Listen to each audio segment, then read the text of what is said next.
The Nicolas Cage character in the 2005 movie Lord of War was inspired by a real man, the infamous international arms smuggler Victor Bout, who ran a vast weapons empire until a sting operation led by U.S. agents took him down in 2008.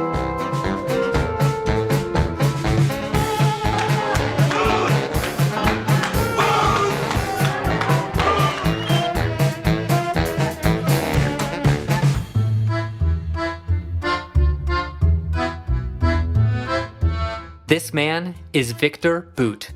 He's best known for supplying weapons for civil wars in Rwanda, Congo, Liberia, and all of this earned him the nickname, the Merchant of Death.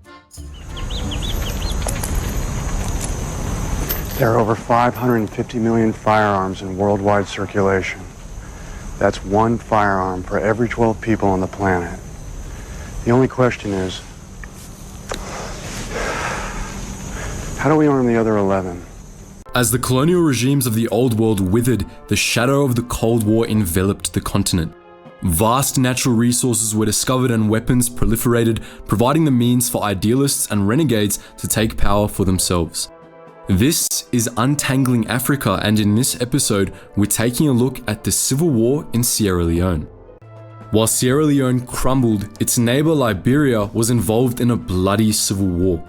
Weapons flowed into Liberia from other parts of Africa and the ex-Soviet republics. On the Sierra Leonean border, 80,000 refugees attempted to escape the violence. They were mostly children and were in desperate need of food, shelter, and medical care. In the regional and most disaffected areas, a rebel group called the Revolutionary United Front rose to challenge the government for control over the country. They initially enjoyed support from Sierra Leoneans desperate for change until word of their atrocities spread. Far from being a grassroots organization, the RUF formed in Liberia from brutalized soldiers serving the convicted war criminal Charles Taylor. In 1991, they recruited child soldiers en masse from border refugee camps, promising the kids food and medicine in exchange for blood. The unwilling were given a choice: join or die. Soon enough, he started moving cargo and selling his services to all Africa. The fact that Victor's company transported weapons was never a secret. All of the employees knew about it. I always think of business as flowing river. You need to have more than 1,000 projects under consideration. Maybe one of them productive and makes money. By now, Victor Bout was one of the world's most notorious weapons suppliers. But Bout was about to acquire another client, one that would get him noticed by the West, especially the United States. In Afghanistan, around the 1980s, there was a brutal civil war between the Mujahideen and the Soviet Union. Victor Bout already had a deal with the Afghan government with arms, and was about to close a second deal. But the Taliban were rising to power, and they wanted Bout. It was in Afghanistan that things took a wrong turn. On August 3rd, 1995, I get a phone call. One of my planes transporting 30 tons of ammunition was intercepted by Taliban forces. The Taliban forced Victor Bout's aircraft to land. They took the crew hostage and took more than half of the ammunition for themselves. He met with the Taliban leader, Mullah Omar, and he wanted to become a client. It was the start of a lucrative partnership. Bout had made around $50 million from the deals with the Taliban. At the time, the Taliban weren't under anybody's radar, but suddenly, everything changed.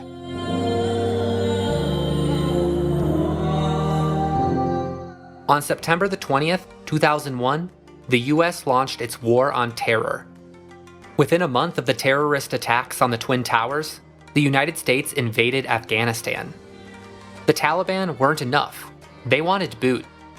They couldn't catch him yet because Victor Bout had retreated to Russia, where Putin had replaced Yeltsin. He was safe there. Meanwhile, the US government was more determined than ever to bring the Merchant of Death to justice. A terrifying image was created around Victor Bout as the media dug their claws in. О нем снимают фильмы, пишут книги, а недавно он стал главным злодеем компьютерной игры Виктор Бут. Bout's involvement with arms dealing was the inspiration for the film Lord of War, starring Nicolas Cage. Victor Boot was ready to sell $20 million worth of weapons. They call him the Merchant of Death. America's only bargaining chip in the dispute over Edward Snowden. Victor Bout is a convicted Russian arms dealer known as the Merchant of Death. He has been released from U.S. custody in a prisoner swap for Brittany Griner, the American basketball player imprisoned in Russia for drug possession. In the 1990s, Bout shipped massive loads of guns, missiles, and other weaponry to warlords and dictators. The weapons were acquired from the collapsed Soviet Union. Suspected clients include the warlords of Afghanistan, Liberia, and Rwanda, and terrorist groups like Abu Sayyaf and Al-Qaeda. In 2008, he tried to sell missiles to undercover U.S. agents. He was arrested and sentenced to 25 years in prison. Russia has maintained his innocence ever since. After months in Russian captivity, Brittany Griner was finally leaving. What's your mood? Happy. Happy. Well, do you know where I'm heading to? No. No? No. You fly back home?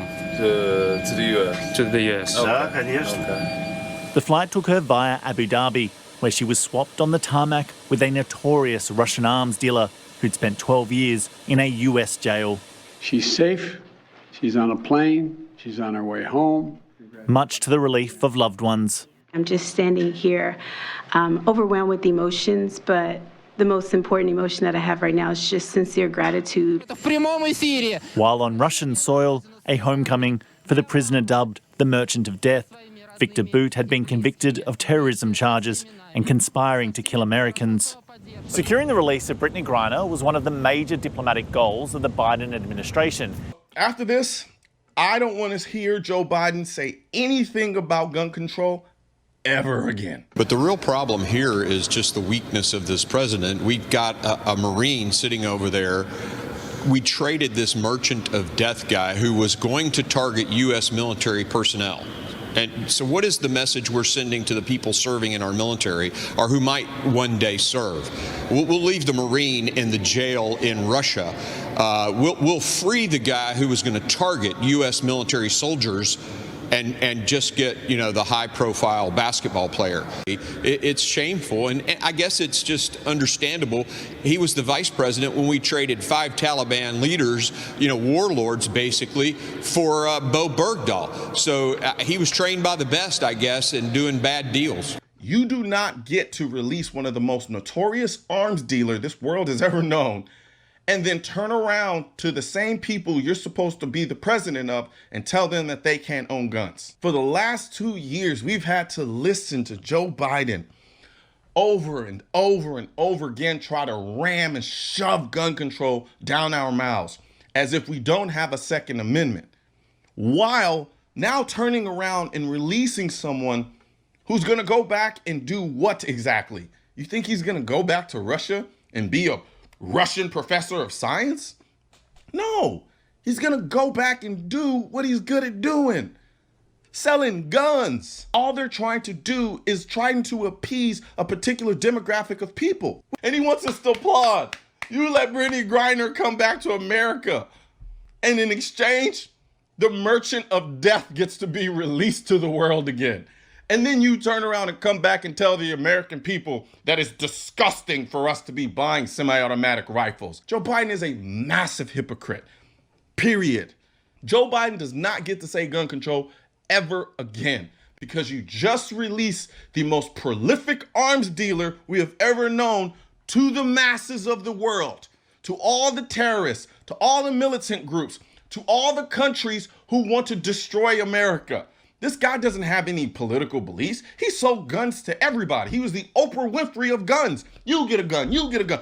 Oh, you terrorists over there, you want to kill Americans? You get a gun. Oh, you militant group over there, you want to slaughter women and children? You get a gun. He didn't care. So the next time Joe Biden gets up in front of a camera and starts trying to tell you what guns you can own, how many rounds you can have, and so forth and so on, remember this and let him know, nah, bro, you don't get to do this anymore. You don't get to talk about gun control. Senator Kamala Harris says if she becomes president, she will take what her campaign calls executive action to combat gun violence. She made those comments during a CNN town hall Monday night. Here's some of what she said. Upon being elected, I will give the United States Congress 100 days to get their act together and have the courage to pass reasonable gun safety laws. And if they fail to do it, then I will take executive action. And specifically what I will do is put in place a requirement that for anyone who sells more than 5 guns a year, they are required to do background checks when they sell those guns. I will require that for any gun dealer that breaks the law, the ATF take their license. And by the way, ATF, alcohol, tobacco, and firearms. Well, the ATF has been doing a lot of the A and the T, but not much of the F. And we need to fix that. And then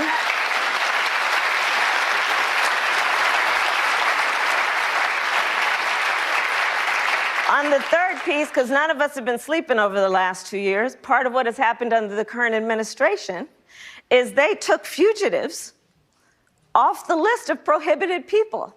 I'd put them back on the list, meaning that fugitives from justice should not be able to purchase a handgun or any kind of weapon. Rarely does the U.S. government want anyone more than it wanted this man. His name is Victor Boot, and he's known as the Merchant of Death. U.S. government officials say Boot became the world's most notorious arms dealer by fueling civil wars around the world.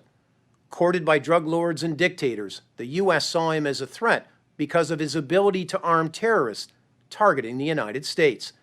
But 3 years ago, the DEA devised a bold undercover operation to capture him. This past week, they brought him to New York to face terrorism charges. Tonight, those at the heart of Operation Relentless, a sting that spanned 3 continents, tell the story behind it for the first time. Victor Boot, in my eyes, is one of the most dangerous men on the face of the earth. On the face of the earth. Without a doubt.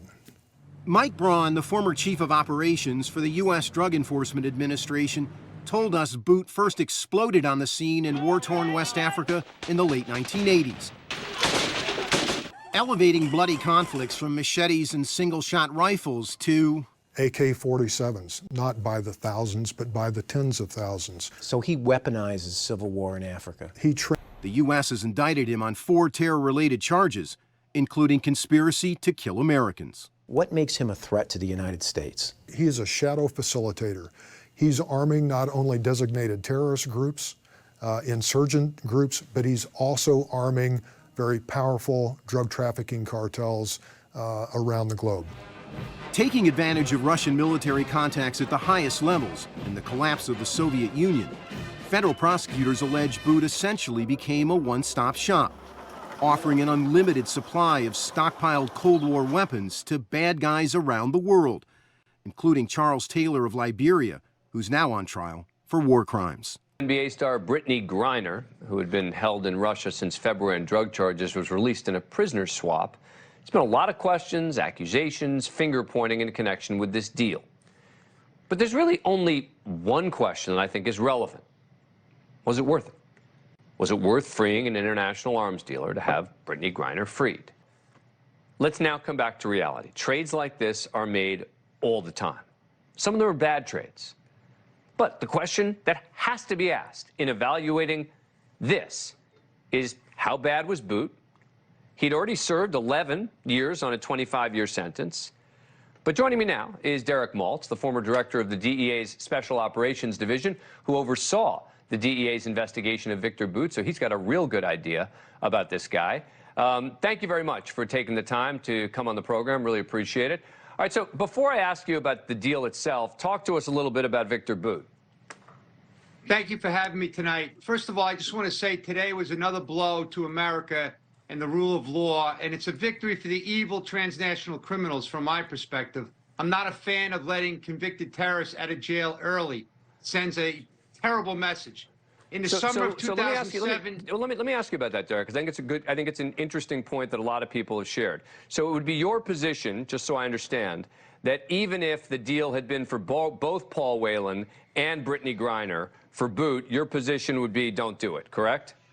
Well, I just want to say I'm in total favor of bringing back all Americans that are sitting in prison overseas, especially those 2 cases.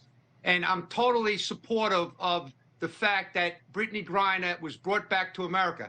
I just don't think it was a good deal. Meanwhile, in Russia, top state propagandists reveal the narrative they'll be pushing to harm Biden and enrage Americans about the exchange of Brittany Griner for Viktor Bout by falsely claiming that it wasn't Russia's decision to oppose Whelan's release as opposed to Griner. So it's hard to say. This person who's saying this is saying that it was Russia's decision to oppose Whelan's release, who they think was spying. I don't know if he was or wasn't. He may have been arrested for espionage. But see if you can find the video, because it's going to be in Russian. So they don't. He's a hero, decorated Marine, covered in medals. He only has one, no two, no three problems. His first problem is he is white. Second problem is he is a man. Third problem, he is a heterosexual. And they're laughing. This is not something that can be forgiven today. It's just a catastrophe. Yet here Griner beats him in every aspect. American voters were given a choice.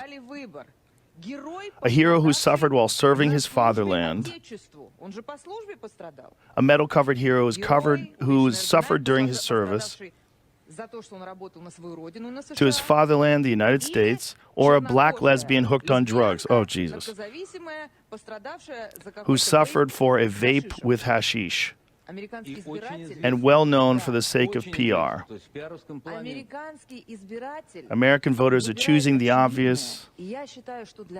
I think for us, it's one more piece of good news. First good news is that Bout has returned. And the second good news is that a nation that spits on its heroes to the extent that it considers it significantly more important to free a rightly charged, well-known athlete. She didn't suffer because she served her motherland, but because she couldn't live for 10 hours without her hashish, instead of freeing that person in prison for 2 years for serving his motherland.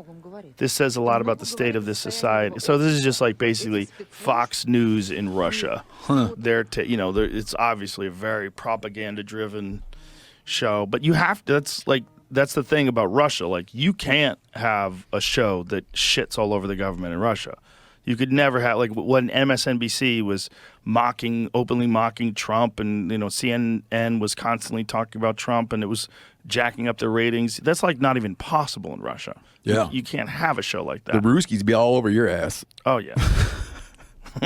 But of course, if there's a horrible shooting committed by a crazed lunatic in small-town America, as we have now, they're going to jump on the opportunity to try to take guns out of the hands of law-abiding citizens. We must continue to speak truth about the moment we are in. Gun violence has terrorized and traumatized so many of our communities in this country. And let us be clear, it does not have to be this way. Attorney Colian, is Kamala signaling a gun grab? As their dream is a gun grab in the United States. Is that not true? No, that's absolutely true. She was even asked one time during an interview if she believed in a mandatory buyback, which is basically a euphemism for a confiscation. And she basically said, yes, that's exactly what I want to do. But they like to use these euphemisms to fool a lot of people in the masses, so they don't realize that a gun buyback, a mandatory gun buyback, is literally a gun confiscation, which is exactly what they did in Australia. They call it a buyback, but it was mandatory, which is a confiscation. When people feel vulnerable, they wish they could defend themselves. Yeah, see, the irony is Maine is considered, the second most safest state in the country. And they also are considered one of the most pro-gun states in the country. The thing is, though, when you live in a very safe environment, sometimes we get lulled into complacency. And we think that we're safe because we feel safe, which doesn't necessarily mean you are safe. And then when you start to realize that, maybe I should have a firearm, it usually happens when it's too late. And so that's why you have individuals now saying, well, now there's a manhunt going on and the police don't know where he is. And now you're at home, you don't have a firearm and you have no means to protect yourself, and neither can the police because they're too busy looking for the guy. So that's the one thing that I've always tried to hamper on to people with respect to the Second Amendment. It's there to give you the ability to protect you and your family. And I just wish that people would understand that. But because of the semantics and the games that the left likes to play with respect to the Second Amendment, they fall into this belief system that nobody needs a firearm until you do. And then at that point, it's too late. To require a background check for every firearm sale. candidates are taking it a step further by also supporting red flag laws. This type of law aims to prevent someone from having firearms if they are at risk of being violent. Even Trump says he's a proponent of red flag laws. We must make sure that those judged to pose a grave risk to public safety do not have access to firearms, and that if they do, those firearms can be taken through rapid due process. That is why I have called for red flag laws.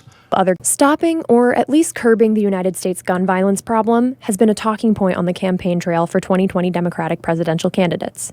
But following the shootings in El Paso and Dayton, Ohio, it's become a rallying cry. We have a moral responsibility to do everything we can to save the thousands of lives that are at stake right now. We must act to prevent people who should not have guns from getting them. Do you think about the fact that that guy in Dayton, in less than a minute, killed 9 people? Why does someone like that have an assault weapon? It's clear these presidential hopefuls agree that policy should be implemented in the face of mass shootings. So how do they plan to do it? There are a few schools of thought, starting with something nearly every candidate agrees on: banning assault weapons. This would seek to keep military-style weaponry out of the hands of civilians. No matter the method, Democrats with their eyes set on the White House have made it clear: the issue of gun violence is a top priority. British and Indian special forces working together, not to mention a few rough and ready Nigerian units, UNAMSU was resuscitated. But it cast a long shadow. An entire generation of children was denied an education and brutalized by the war. Roughly half of the RUF's strength and a quarter of the government forces consisted of child soldiers, and the mental scars of the conflict still run deep. The RUF's leaders are all now dead or serving life sentences for war crimes. After 11 years of conflict, the fighting stopped and a fragile peace returned to Sierra Leone. But what do you think? Why do you think it took so many years for the UN to intervene?